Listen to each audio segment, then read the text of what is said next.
So let's talk about these new in-season tournament games, the games that happened yesterday, what they meant and what they were.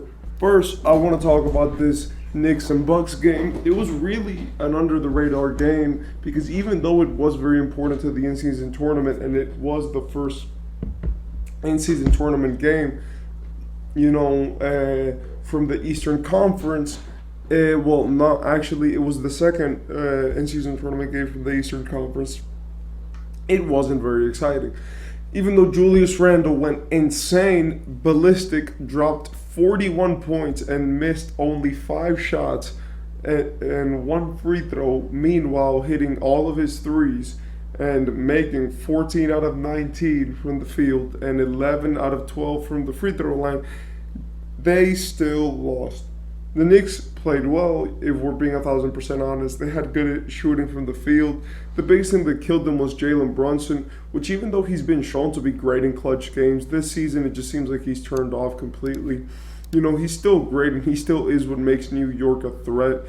But like this season, even though he's been shooting great from three, it feels like he isn't as good from the field when he gets down the stretch. Last season we saw him as a player which could get in with guards. He was strong and he would work himself in the paint. But this season it feels like he's become worse at that and become better at just going off the dribble and shooting threes, etc. But yeah, they lost this game. It was honestly a good game for most of their players. It isn't like one player just particularly stunk it up, because even though Jalen Brunson did shoot 0 out of 5 from three, he did make 10 out of 22 shots, which he took from the field. But the New York Knicks lost, and the Bucks just absolutely destroyed them behind Giannis's 35 points with only 7 missed shots out of 22, 10 assists, 8 rebounds, 3 blocks.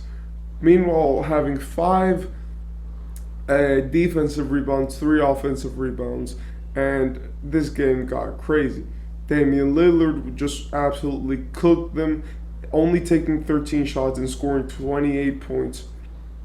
Meanwhile, Chris Middleton, made two threes and 6 shots from the field.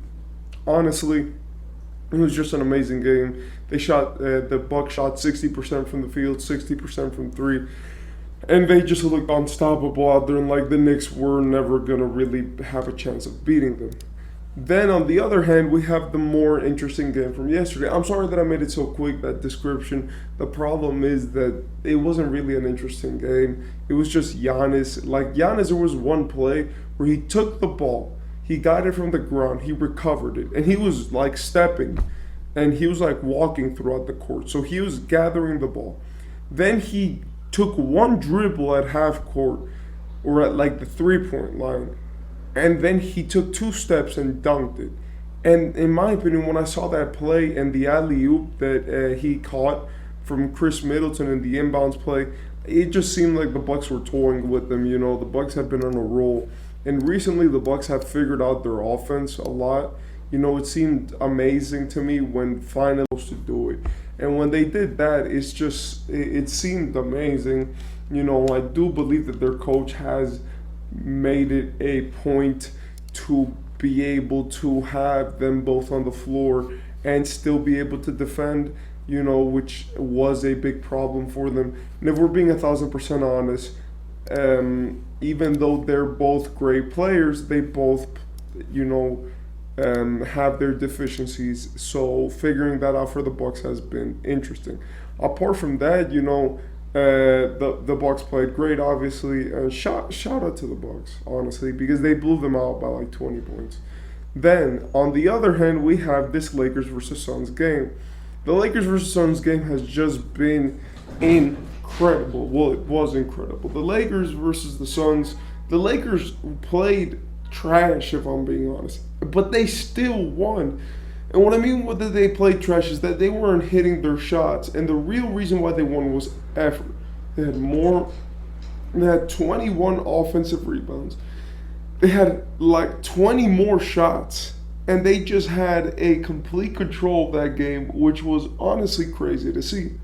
When we saw that game, what we saw was just a display from the Lakers of pure hustle, which cannot be rivaled. You know, a lot of teams talk about like you win with your heart, and that's 100% true a lot of the time. Even though obviously you have to be able to score, you have to be able to be effective, but with that game, it was apparent that even though the Lakers played in such a bad way offensively, they still managed to pull out the win. Austin Reeves was huge. I think he scored like 12 or 13 points in the fourth quarter, hitting the game winning three base.